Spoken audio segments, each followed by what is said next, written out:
We had a guest and came and she sat on the couch and she said, if you make $50,000 a year, you do not need to date. When you saw that clip, what was your first thought? Yeah. I felt sad for her. You felt sad for her? When you put a price tag on someone's happiness and someone's connection with somebody else, you're letting capitalism, Western European capitalism, denote whether or not someone can be happy. 50,000 in white man's dollars. Not how we look at it. African Americans, we're the only ones who make this a big deal. It's kind of like with other races, it's your birthright. What's your birthright? Like as a woman, to date a man who is going to take care of you. Financial security is one aspect of how somebody makes you feel. I know women right now that are in relationships with guys who are really rich and they feel completely insecure because they know that this guy's fucking a lot of different women. They know that there's a price for how they feel about that. Like finances don't need to be the most important thing in a relationship, but we're not going to Get it? African Americans, we're the only ones who make this a big deal. Get it? African Americans, we're the only ones who make this a big deal. Get it? African Americans, we're the only ones who make this a big deal.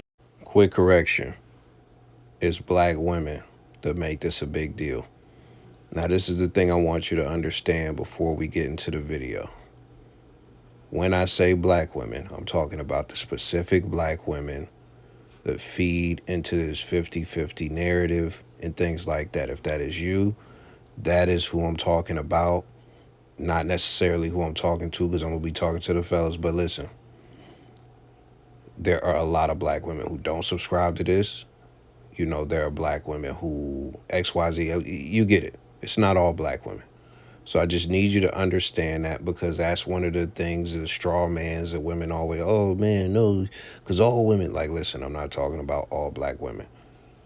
I don't even think it's most black women, but even if I had to put a percentage on it, it's probably somewhere in the ballpark of 40%. It's a significant enough number for me to say black women. So now that we got that disclaimer out the way, every time I say black women, just understand I'm talking to these specific black women, and it's some black women. So boom, just understand that. With that being said, she's right when it comes to the African American part, just on one thing. We only discuss this. The genesis of this comes from black women. I've spoken on this in other videos. When this whole conversation began to form somewhere between 2014 and 2015, I seen multiple posts each year, and they were heated debates on big viral posts, and they were on Facebook, they were on Instagram, they were on Twitter, and I said to myself, yo, we can't be the only ones having this conversation. What is going on in the white spaces? Guess what? None of them were talking about anything like this. It's only us. It's only us. And listen, I'm going to break down why it's only us, and I'm going to do it shorter than 17 minutes because I made this video already, but I deleted it. I scrapped it because I'm like, bro, let me get these cats in and out of here. We're not about to get into all the crit. We're not about to go super deep with it. I need you to know that before we get into it. I'm not about to go. I'm about to just keep it real shallow. I'm going to be real on point, real precise. We just going to bow. We going to get this shit done. So we going to be quick. We going to be potent about it. Why is this a conversation that spawned amongst black Americans, that is mostly had amongst black Americans and things of that nature? What we have to look at is black culture, black American culture, and what's going on. I'm going to go through a few bullet points that you may not want to hear. I'm still going to say them regardless. So boom, black people, we are enslaved in the whatever, like, you know, for 400 years, they say, whatever. Boom, we're enslaved. Boom, we get freed. Boom, we are thrusted into poverty. Boom, we are generations into poverty, and we are all this stuff, you know, they are working against us as far as white supremacy and stuff. Boom. Segregation is somewhere around the 70s. Boom. Some black people begin to get out the hood. A good chunk of black people begin to get out the hood from the 70s going up, but the majority is still in poverty. So around the 70s is one of the first generations that begins to really prosper as far as black people. I'm not trying to hear no George Washington Carver invented peanut butter ass shit. Like, I'm talking about bulks of people. So boom, we get that out the way.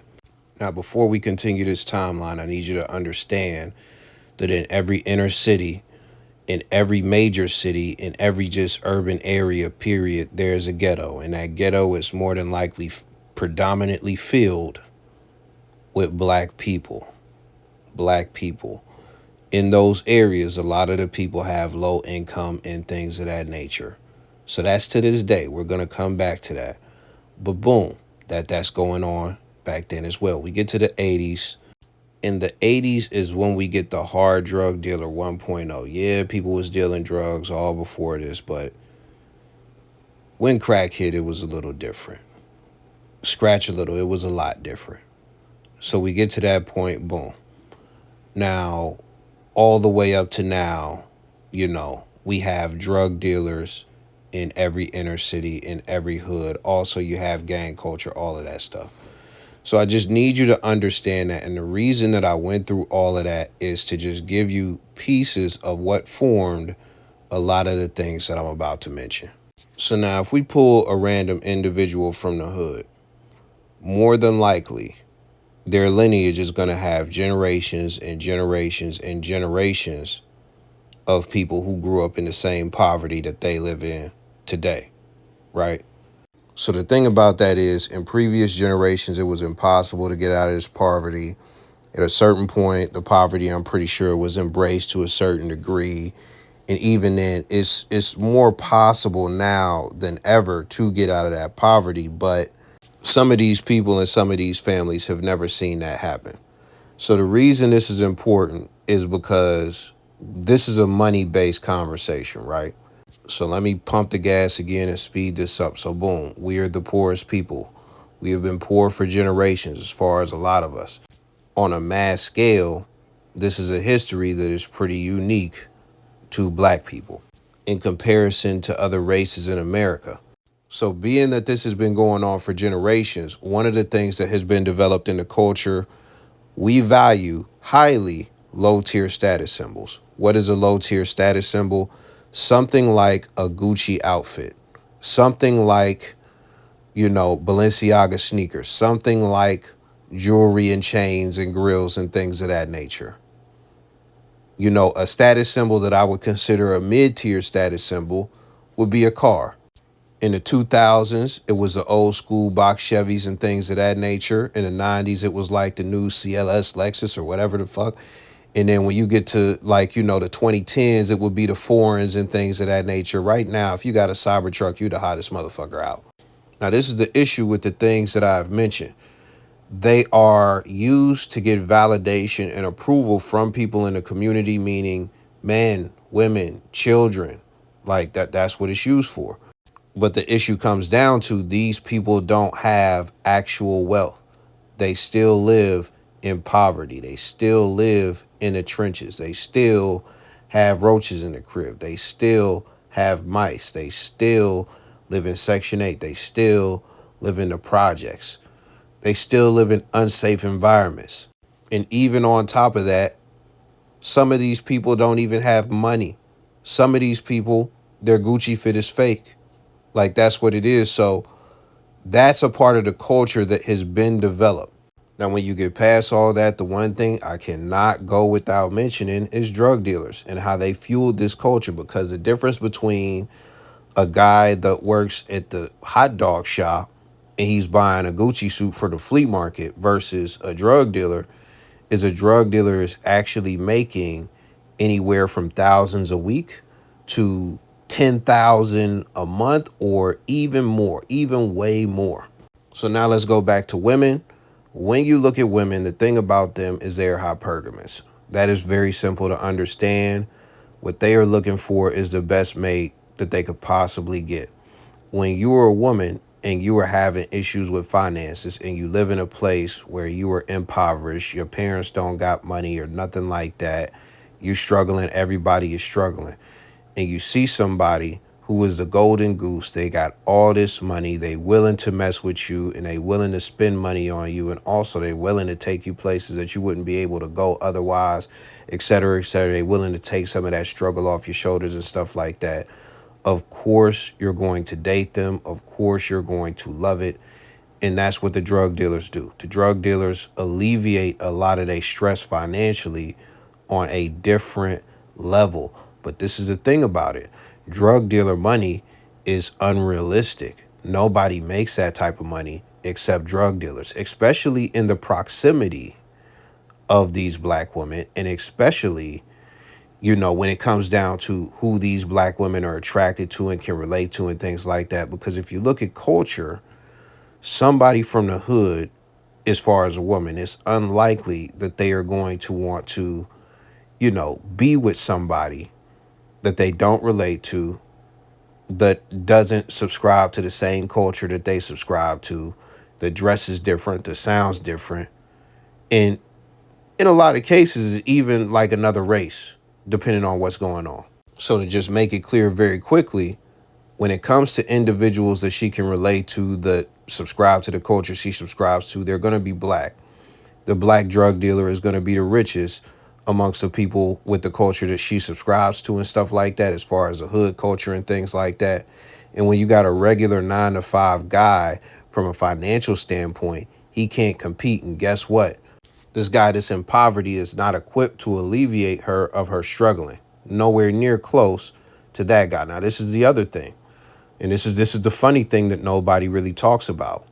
When it comes to people who are not of the same culture that some of these women, you know, subscribe to, that they are familiar with, that they relate to, as far as the hood culture and things like that, these guys are corny. They're not attracted to them. So if you have a black Poindexter or something like that, somebody who talks real proper or whatever the case may be, if this is a woman who is from the hood and she is attracted to hood dudes and all that, she can't, it's not in her wheelhouse to be with a guy that is a complete nerd, whether he's from their environment or whether he's a black dude from the suburbs or anything like that. And this is the other thing. When we talk about a white dude who is welding and he likes, you know, Kid Rock and all that stuff or whatever the fuck, it could be some dude from fucking Boston and he's a Marky Mark fan or whatever the fuck. It doesn't matter. If he is not of the hood culture and stuff like that, and this is a woman that is hood, or she don't even gotta be hood. She just likes hood dudes. She just likes that black experience and stuff like that. She just relates to these people the most, as far as hood dudes and hood shit and all that. She's not gonna go outside of her comfort zone and explore that and really fall in love with a guy from that culture. She doesn't want that.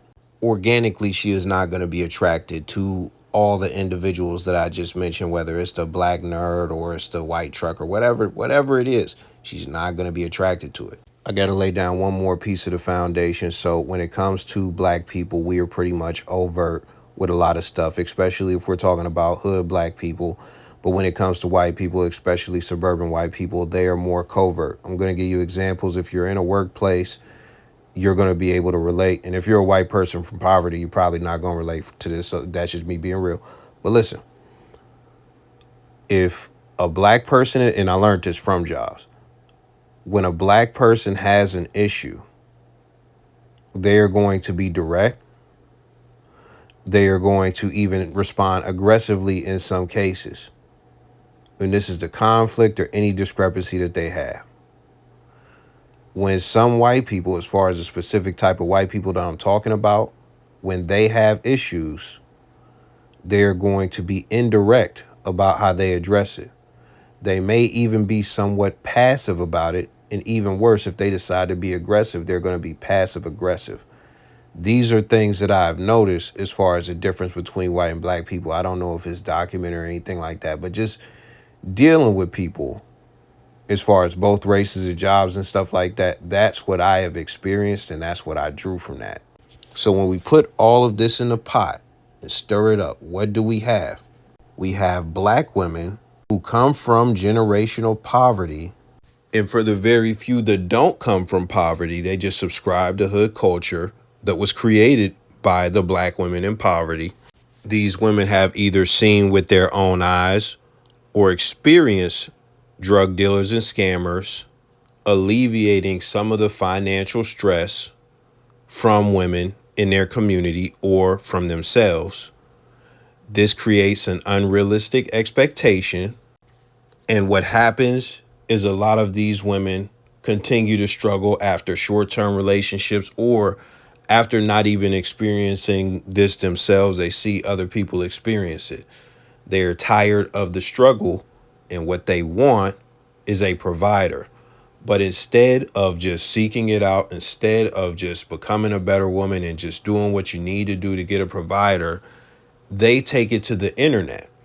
And not only do they take it to the internet, how do they take it to the internet? They don't do it covert. They get overt, and then they spew out the fantasy expectation that not only do they want a guy that makes over 6 figures, they don't want to do any 50-50. The truth is that they don't want to pay for anything. They never really talk about what they want to pay unless you ask them. You got to ask them, because the truth is they don't want to pay for anything. They are not concerned with creating a value exchange. They are not concerned about what they could bring to the table or what they can do, because this is a woman thing. This is not even black women. Inherently, they just believe that they are valuable by default. Inherently, they believe that they just deserve the world just because they exist. But again, that last part is a woman thing. And for the last thing, why don't you see this happening amongst white people, amongst Asians, amongst Hispanics, amongst Arabs, amongst Indians, amongst Pacific Islanders, amongst any fucking ethnicity that I failed to mention? Why do you not see this amongst these other groups? Well, it comes down to a few things. Number one, again, these groups in bulk are not as poor as we are, but even if some of them are, let's just pretend that some of them are, because some of them are. One of them is, not going to get into that. I checked the statistics.